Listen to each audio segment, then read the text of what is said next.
Hello, everybody. Justin Snook here again from the Simon Fairfield Public Library with the next installment of They Raced Horses on Main Street. This begins the third chapter of the book, Dedications, Observances, and Celebrations, and we will do dedications in this reading. In matters of town dedications, Douglas set a record of sorts between January 1904 and January 1905. The Simon Fairfield Public Library, the Schuster Woolen Company Mill, and the Methodist Church were all dedicated within 1 year, a record which resulted in a great deal of town pride. The Simon Fairfield Public Library. The Worcester Telegram gave this account of the dedication. Rich gift to Douglas, Fairfield Library is dedicated by town. James Marshall Fairfield of Boston donated to the town of Douglas a public library as a memorial to his father and mother, Simon and Phoebe Churchill Fairfield, to be known as the Simon Fairfield Memorial Library. On this day of January 28, 1904, the library was dedicated in the Second Congregational Church with simple and dignified exercises fitting the modest manner of the donor. The dedication was attended by a representative gathering of townspeople, some from every walk of life, from the newsboy who sells papers and blacks shoes of the city visitors to the most wealthy and influential in the township. No such gift has ever been made to the town. The people would have liked Mr. Fairfield to be present to hear their appreciation and expressions of thanks for his generosity. It was a charming day for the exercises. The sky was bright blue, the ground was white with crystal snow, the air was cold, crisp, and still, but penetrating, bringing a glow to all faces that were turned upward and towards the new library building. The white foreground and the blue sky background were just the sort of effects necessary to set off the grand new building so that it could best be appreciated by the eye. The benefits of the interior will be better known as the inhabitants enjoy its privileges. Prior to this rich gift of James Marshall Fairfield, Douglas had an itinerant library which existed at Douglas Center as early as 1770. The first library in East Douglas had its birth around 1850, when the Douglas Agricultural Library was founded, having about 100 volumes, all strictly agricultural works. In 1879, the library was moved to the Thayer Block, being then a library of 500 volumes. Next, it found a home in the Fire Engine Hall, on again to the Central Block, then to the Long Schoolhouse building, where it remained until moved to the new commodious and beautiful library today. The library will be used by the citizens irrespective of class, color, or creed, so long as it remains intact, which should be for many generations to come. James Marshall Fairfield was born in South Douglas on a farm overlooking Walham Pond in 1823.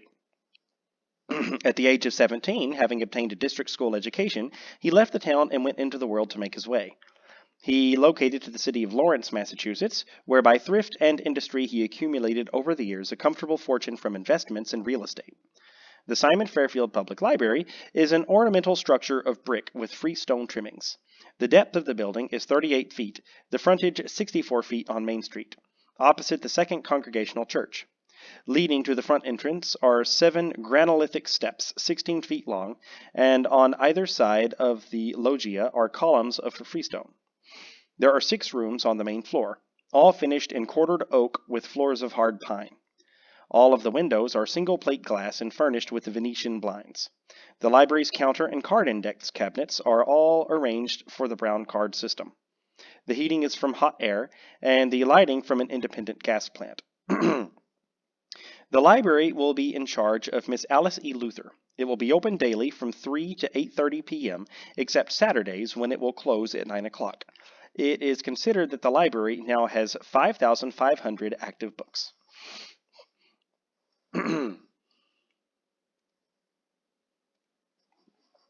In 1905, the library was wired for electricity, for the system in use was not satisfactory, and in 1907 a new steam heating apparatus was installed.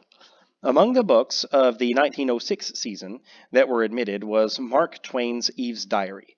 It was a new edition, but the illustrations were the same as the first printing. Adam and Eve, though they had been taught what is right by a stern and proper New England township, unblushingly wore the same costumes, or lack of costumes. In one instance, a lover of literature who took Eve's Diary away from the library did not blush when she handed it to the librarian to have it charged to her name. The reader was a lover of literature for its own sake, and did not bring to the judgment of the books the provincial standards and a pretentious morality operating among readers in the past which had kept modern books out of the library. 1907. The telegram told how Mr. Stoddard, the former trustee of the Simon Fairfield Public Library, restored Owen Winster's Philosophy 4 to full and regular standing in the Simon Fairfield's Public Library when somebody had requested that it be removed from circulation because it was too vulgar.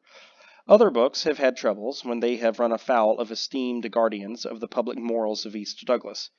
In 1904, the year the library was dedicated, one of the books added was George Moore's Evelyn Inez. There may reasonably be wonder as to why this brilliantly pagan book was ever chosen. But when it was once in the library, there could never be any doubt as to what would be done with it should it chance to be found by the zealous moralists. Things came out as expected. Somebody read the book, was shocked by it, or pretended to be, and rushed to the librarian with a protest, in the name of all things sacred to New England, against the book being kept another day where it could corrupt the morals of the community. The book was quietly hidden in the librarian's room, among with others in disgrace. It has been there ever since, and no one has been shameless enough to speak a good word of it. But now a horrible situation has come about.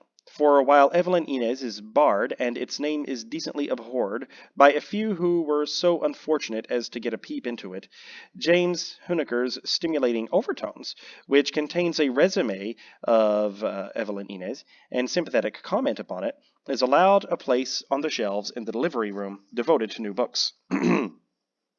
You may not read Evelyn Inez, but you may read what it is like and what Mr. Huneker, who is not afraid of the truth and not ashamed of art, thinks about it.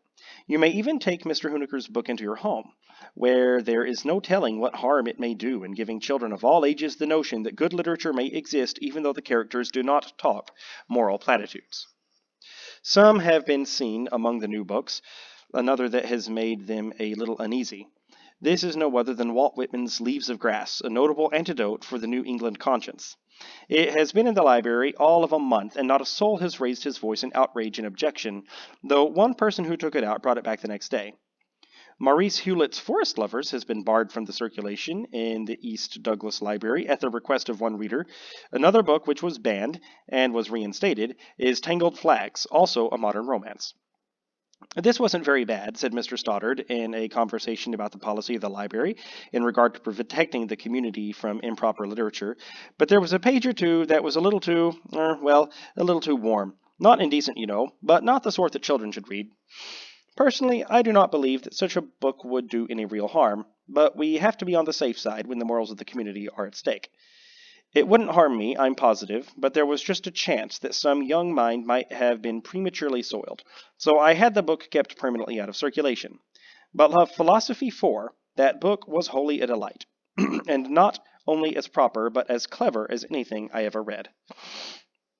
This notable gift of James Marshall Fairfield offered wisdom, inspiration, and knowledge, which placed in the hands of the townspeople the best thoughts of the world's greatest men and women. The Schuster Woolen Mill. Dedication at East Douglas, Schuster Mill, spick and span, opened to everybody to hear music and to join in the biggest dance ever. Special to the Telegram, Douglas, December 20th. The Schuster Woolen Company dedicated its new mill at East Douglas tonight, December 20th, 1904, assisted by 2,000 people from Douglas and surrounding towns who arrived by buses, barges, and sleighs. To accommodate the influx of visitors, the stables and hotels in the village were taxed to the limit. Most of the visitors came by team for the night only.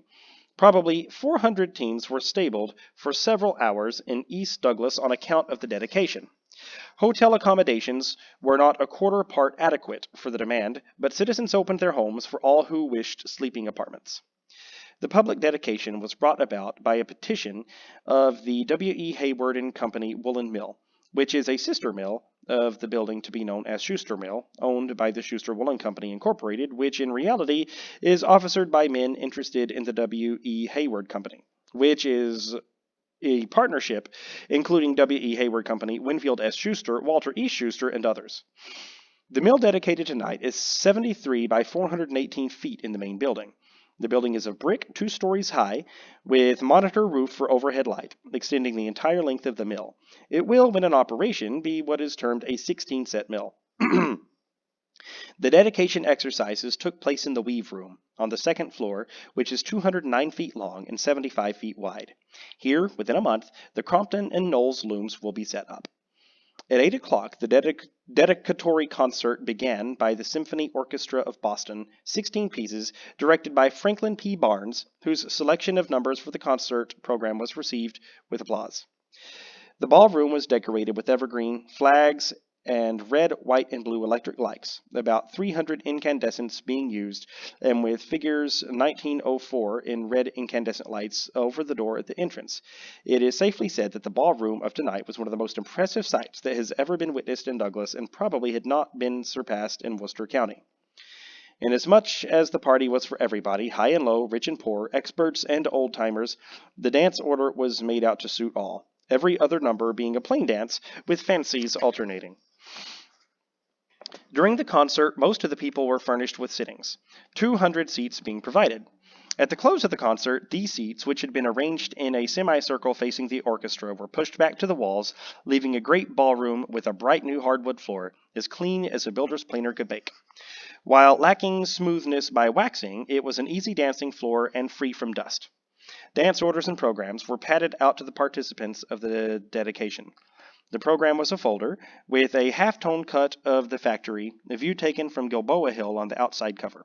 On the inside was the concert program and order of dance, 18 in number, with intermission after the 9th dance. Hundreds of these will probably be kept as souvenirs for many years. At intermission, 2,200 sandwiches were passed around, followed by cake and 60 gallons of ice cream. It was deemed sufficient by the members of the corporation, who did not know until tonight how popular they were. It required an army of waiters to pass the food about, but it was done with dispatch and received with great satisfaction by all. After the intermission, the other half of the program, 9 numbers were played, and the last one being a close to an evening, which will long be remembered. Beside the main factory in which the exercises took place tonight, there is a chain of buildings in the rear, the boiler house, engine room, storehouse, and others. The mill and these adjoining buildings will be lighted by an independent electric light plant of 600 light capacity. For fire protection, there is a building... I forgot to turn the page here. There we go. There is a building 12 by 20 feet in which there are steam pumps capable of forcing 1,000 gallons of water per minute with enough force to throw water over the chimney. The cloth to be made at the mill will be gents' suitings, known as the best medium-priced gents' suitings to be had in the country, and other goods, the reputation of which had made it necessary to build this new mill. Traveling men and manufacturers of mill machinery who have visited the new plant say that it is the best constructed woolen plant in the country, and when in operation it will make competition sharp for all makers of woolen goods. The new Schuster mill will benefit the town in many ways. It will provide more employment and add a great deal of strength to the economic base of Douglas. The Methodist Episcopal Church. New church dedicated, former pastors and many friends attend. Dedication of new Methodist. Ceremonies very impressive. The dedication of the Methodist Church Wednesday, January 18, 1905, was an event that will long be remembered by the Society. When the central block in the Methodist Church burned down on March 13, 1904 of last spring, it left a feeling of sorrow to the citizens of the town, but out of the ruins has been erected a building so modern and inviting in its appearance, and with such conveniences that it is hardly a comparison to the old church. The new church building is 72 feet long and 34 feet wide. The auditorium is 39 by 34 feet, the pews being arranged in a circular form, the pulpit being near the southeast corner.